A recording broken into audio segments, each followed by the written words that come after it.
비가 내리던 그날 저녁, 한 구조자는 이상한 고양이를 만났습니다. 다가가면 울고, 멈추면 또 울고. 그런데 도망치지도 않는 고양이. 사람들은 말했죠. 아픈가 봐요. 빨리 구조해야 하는 거 아니에요? 하지만 이 고양이는 구조되길 원하지 않았습니다. 아니, 정확히는 자신이 아닌 다른 누군가를 구해달라고 울고 있었던 거였습니다. 대체 무슨 일이 있었던 걸까요?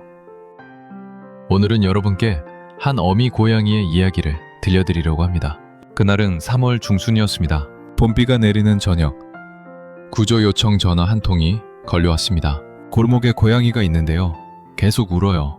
다가가도 도망을 안 가요. 이상해요.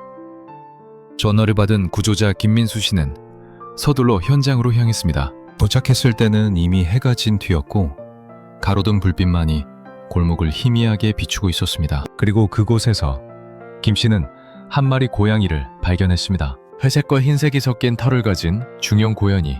빗물에 젖어 털이 몸에 달라붙어 있었고, 몸은 작게 떨리고 있었습니다. 하지만 눈빛은 또렷했습니다. 두려움에 찬 눈이 아니었습니다. 김 씨가 천천히 다가갔습니다. 보통의 길고양이라면 이미 도망쳤을 거리였습니다. 하지만 이 고양이는 그 자리에 그대로 있었습니다. 그리고 울었습니다. 야옹. 맞고 길게 이어지는 울음이었습니다. 마치 무언가를 호소하는 듯한.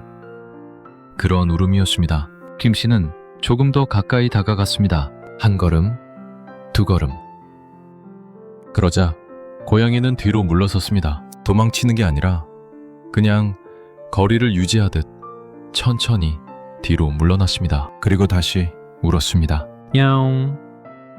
김 씨는 멈춰 섰습니다. 뭔가 이상했습니다. 10년 넘게 길고양이를 구조해온 그였지만 이런 경우는 처음이었습니다. 주변에 있던 주민 몇 명이 다가왔습니다. 저 고양이요.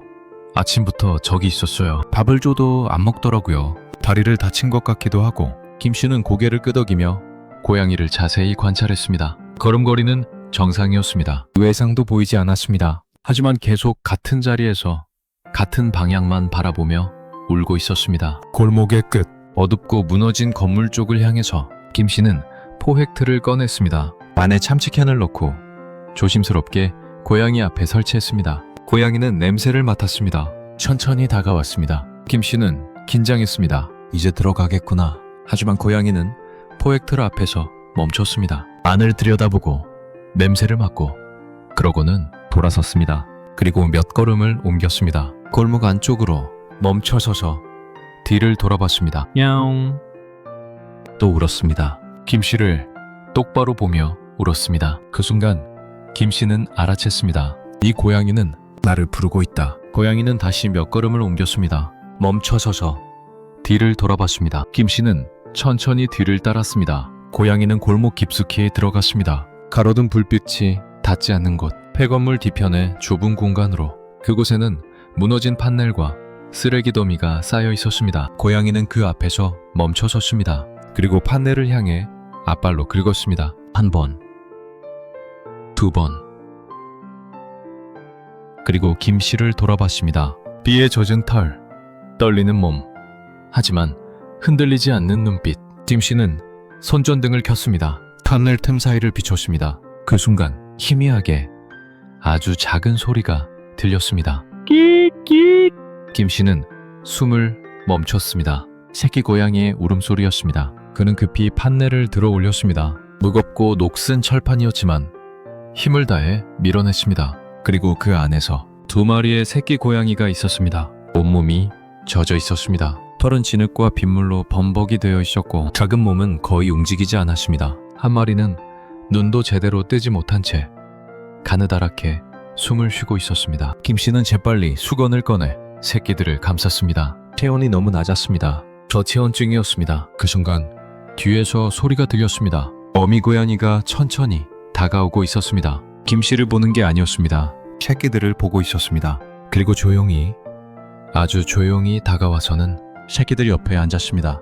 더 이상 울지 않았습니다. 그저 고개를 숙이고 새끼의 머리를 핥았습니다. 천천히, 부드럽게. 김 씨는 그 모습을 보며 깨달았습니다. 이 고양이가 울었던 이유를 자신을 구해달라는 게 아니었습니다. 자신은 괜찮다는 게 아니었습니다. 제발 저 아이들을 먼저 구해주세요. 그렇게 말하고 있었던 겁니다. 김 씨는 가슴이 먹먹해졌습니다. 그는 새끼들을 먼저 보온팩과 함께 작은 케이지에 넣었습니다. 체온을 올려야 했습니다. 1시간만 늦었어도 이 새끼들은 살아남지 못했을 겁니다. 그리고 어미 고양이를 돌아봤습니다. 어미는 여전히 그 자리에 앉아 있었습니다. 도망치지 않았습니다.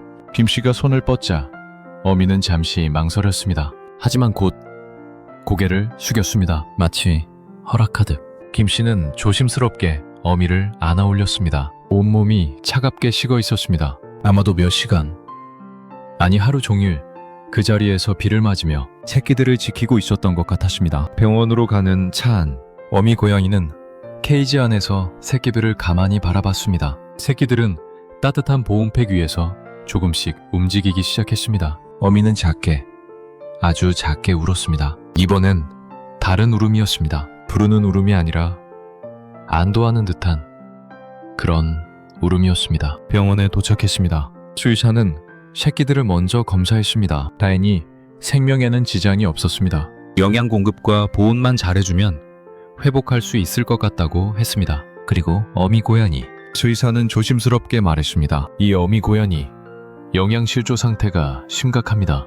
아마 출산 후 제대로 먹지 못한 것 같아요. 새끼들에게 젖을 먹이느라 자신은 거의 굶었던 것 같습니다. 김 씨는 고개를 끄덕였습니다. 그제야 이해가 됐습니다. 왜 밥을 주민들이 줘도 먹지 않았는지, 왜 비를 맞으면서도 그 자리를 떠나지 않았는지, 왜 구조를 거부하는 듯 보였는지, 모든 게 새끼들 때문이었습니다. 자신이 구조되면 새끼들을 찾지 못할까봐, 자신이 먹으면 새끼들에게 줄 젖이 부족할까봐 어미는 모든 걸 참고 견디고 기다렸던 겁니다. 누군가 자신의 말을 알아들어 줄 때까지. 그로부터 2주가 지났습니다. 새끼 고양이 2마리는 건강하게 자라고 있었습니다. 눈을 또렷하게 뜨고 통통하게 살이 올랐습니다. 어미 고양이도 많이 회복했습니다. 털에 윤기가 돌고 체중도 정상으로 돌아왔습니다. 김 씨는 그들을 입양 보내지 않기로 했습니다. 대신 함께 지내기로 했습니다. 어미와 새끼 3마리 모두.